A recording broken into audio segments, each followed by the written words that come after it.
Is that working? Press this. Okay. I don't know, you'll remember when Tony Blair used to say that they were building a classless society in this country. Oh yeah. The bridge here is a great metaphor, because when they opened this bridge, it was the... a wobbly bridge. Yeah. When they opened this bridge, it connected what was one of the poorest boroughs in Britain with the richest square mile in the country. But of course the bridge didn't work.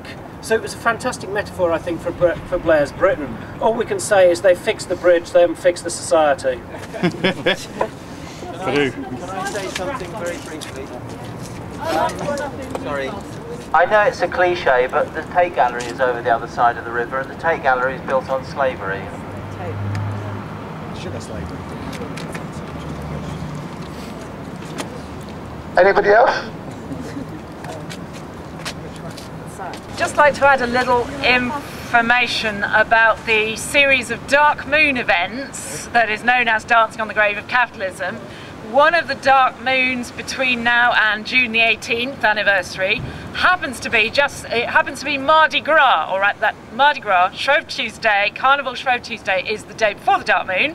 So we are scheduling an event, a carnival, in the spirit of New Orleans with a zombie voodoo walk. Probable target is Oxford Street or some similar consumerist plastic packaged paradise. And we will go with masked Sambistas and Keystone Cops for security. So please get working on your zombie outfits. That is February 24th.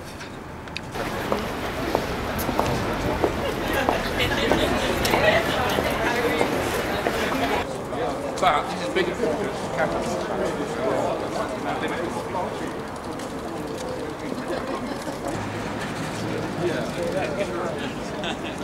They are. So we just walked a little bit further now. Someone just mentioned to me that the bridge we just saw before we turned away from the river was the Blackfriars Bridge, which some of you will know is all linked with the death of the banker Roberto Calvi, whose body was found hanging from it. And it was a scandal linked up with the Catholic churches using various Masonic connections to move its banking this way and that way, and all linked with the mafia and all sorts of connections you'd imagine that capitalists get involved in. And here we got another example of a little kind of totem pole, which I think is meant to represent the 7 ages of man. And again, there's these little places as you walk through, which are kind of, I don't know, I find this place a bit weird, really. We're in this kind of pattern area where you can walk in, and then there's some bits higher. There's another kind of brick pattern over there. There's that bit of sculpture there, but in the end, I think it could do with a few plants. If they got a nice bit of garden going on here, it'd be a really nice place. So there's a whole load of things which can be done. There's a lot of potential here. I don't know about the building all around. It looks a bit like a prison, I suppose, but but we can start somewhere. Loads of window boxes, fix it. Does somebody else want to speak?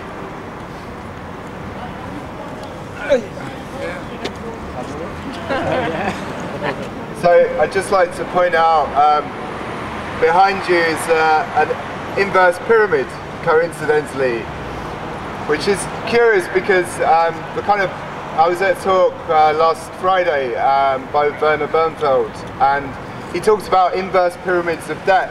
He literally described the kind of current corporate structure of many companies as basically a pyramid with a very tiny amount of production at its base, and then a huge pyramid, wobbly pyramid of paper claims on value rising above it. So I think it's worth thinking about that metaphor, especially since it's actually embodied in the architecture of the city itself. So, what were you saying over there? Okay, we've got the Church of Scientology there in case any of us want to get in touch with our thinking beings who are wandering 10 yards behind the back of our skulls. So, hang on, here's Peter. Hey Anthony, can you give me a hand? Thank you. So I know you don't need to spend your money on it. Chris Knight just left. He had to go to work, sadly. I feel like we should have a moment of silence. In any case, he shared with me some of the incidents of, what was it, June 18th, 1999? Yep. What a great time that was. I'm so happy to learn. But among the incidents he shared was his daughter worked in one of the financial houses, and she came and joined the demonstration. And it reminded me of two things.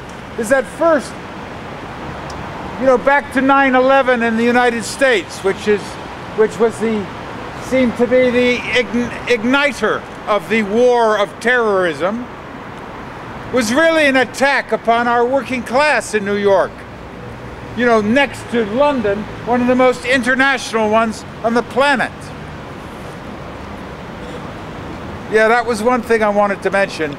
But the other thing was, these buildings and these institutions can collapse as swiftly as the Stasi collapsed in East Germany.